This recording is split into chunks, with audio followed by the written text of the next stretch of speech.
Nissan Qashqai ile birlikteyiz. 2007 yılında üretilen birinci nesliyle crossover sınıfının öncüsü olan Qashqai günümüze kadar 2 milyondan fazla satarak adeta bir fenomen oldu. Peki standartların çok yükseldiği bu sınıfta Qashqai başarısını pekiştirebilecek özelliklere sahip mi? Gelin hep beraber inceleyelim. Qashqai'nin tasarımı tamamen yenilendi.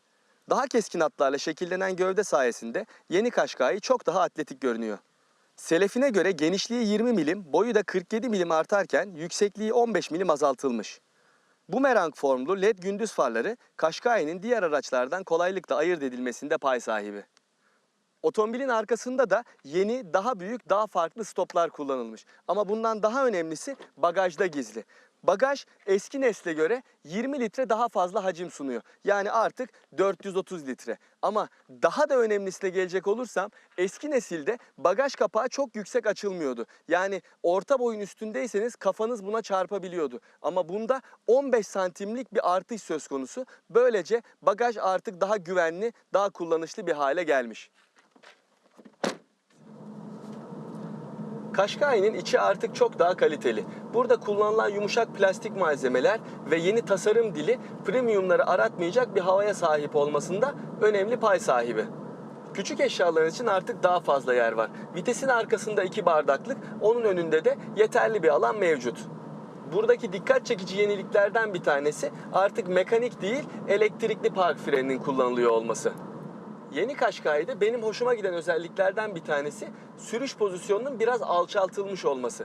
Eski nesilde koltuğu en alta aldığınızda bile açıkçası benim kafam sanki tavana değecekmiş gibi hissediyordum. Ama bunda daha iyi, daha ergonomik bir oturma pozisyonu ayarlanabiliyor. Bu iyi oturma pozisyonu sayesinde yola hakim görüş açılarınız var. A üstünü biraz kalın olmasına rağmen çok büyük problem değil. Ama asıl görüş problemi C üstününden kaynaklanıyor. C üstünü o kadar kalın ki arka çapraz görüşte açıkçası biraz sıkıntı yaşanıyor. Arka sırada yetişkinler için iyi diz ve makul diyebileceğim bir baş mesafesi sunuluyor. Müzik sistemini, navigasyonu, telefon bağlantısını ve otomobilin çevresini gösteren kameralara bu 7 inçlik Nissan Connect ekranından çok kolay bir şekilde ulaşabiliyorsunuz.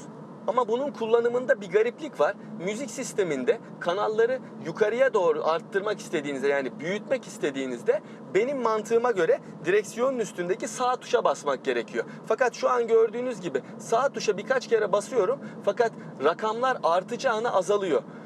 Açıkçası bunu anlamakta ben biraz zorluk çektim. Hatta bir haftadır bu otomobili kullanmama rağmen bu sisteme alışamadığımı da net bir şekilde söylemem lazım. Yeni Qashqai ülkemize biri benzinli, ikisi dizel olmak üzere toplam 3 farklı motorla ithal ediliyor. Benzinli motor artık 1.6 değil 1.2 turbo beslemeli motor. Dizellerse gene eski nesilden tanıdığımız 1.5 dizel ve 1.6 dizel olmak üzere 2 farklı güç ünitesinde alınabiliyor. Qashqai'nin sürüş kalitesi ve konforu yerini aldığı modele göre hissedilir derecede artmış. Kullanmış olduğum otomobilde 1.6 litrelik dizel motor görev yapıyor. 130 beygir güç ve 320 Nm tork üretiyor bu motor. Bunu isterseniz 6 kademeli manuel şanzımanla, isterseniz de Xtronic diye adlandırılan sürekli değişken oranlı otomatik şanzımanla alabiliyorsunuz.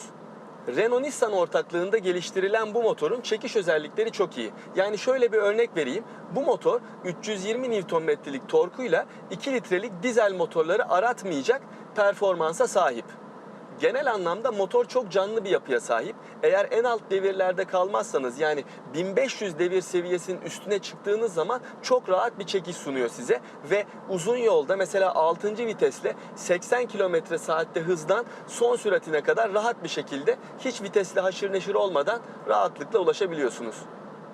Her zaman olduğu gibi tabii yakıt tüketimini merak ediyorsunuz yeni Qashqai'nin. Ben bu araçla bir haftadır beraberim ve 300 küsür kilometre yol yaptım. Yol bilgisayarında 6,5 litrelik bir ortalama gösteriliyor bana. Açıkçası motor performanslı olduğu için evet biraz performans almak istedim. Çok ekonomik bir kullanım yapmadım. Daha ekonomik sürerseniz biraz daha aşağı çekmeniz olası. Ama 320 Nm'lik torku sonuna kadar kullanmak isterseniz de 8 litre seviyelerine çıkabileceğinizi bilmenizde fayda var. Sürüş konforunun arttığını söylemiştim. Bunda çift pistonlu amortisörlerin payı olduğunu düşünüyorum. Açıkçası ne kadar bozuk zeminden gezerseniz gezin, amortisörler darbeleri sönümleme konusunda üzerine düşen görevi çok iyi bir şekilde yapıyor. Herhangi bir ses, tıkırtı da çıkarmaması bence çok iyi bir avantaj. Elektrikli direksiyon sistemi eskisine göre daha iyi ama yine de pek hisli değil. Yeni Qashqai'de direksiyonun sertliğini normal ve spor olmak üzere iki seviyede ayarlayabiliyorsunuz. Normal yol kullanımında sporu seçmek daha mantıklı ama şehir içi manevralardaki yumuşaklığı istiyorsanız o zaman normal daha iyi bir seçenek. Qashqai'deki yeni teknolojiler güvenlik kalkanı adı altında adlandırılıyor. Bunlar otomatik çarpışma önleyici sistem, yorgunluk algılama sistemi, trafik işareti tanıma sistemi, şerit takip uyarı sistemi, hareketli nesne algılama sistemi ve otomatik uzun far asistanı olarak geçiyor.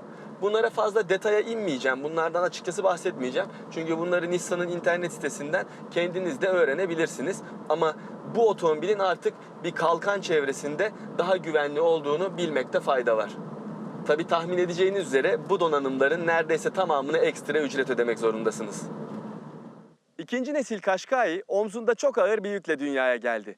Ama başta artan kalitesi ve konfor özellikleri olmak üzere yeni teknolojileri ve şık tasarımıyla da sahip olduğu başarısını bir adım ileri götürebileceğini bence çok net bir şekilde ortaya koydu. Görüşmek üzere. Bu arada öneri, görüş ve fikirlerinizi videonun altına yorum olarak bırakmayı unutmayın.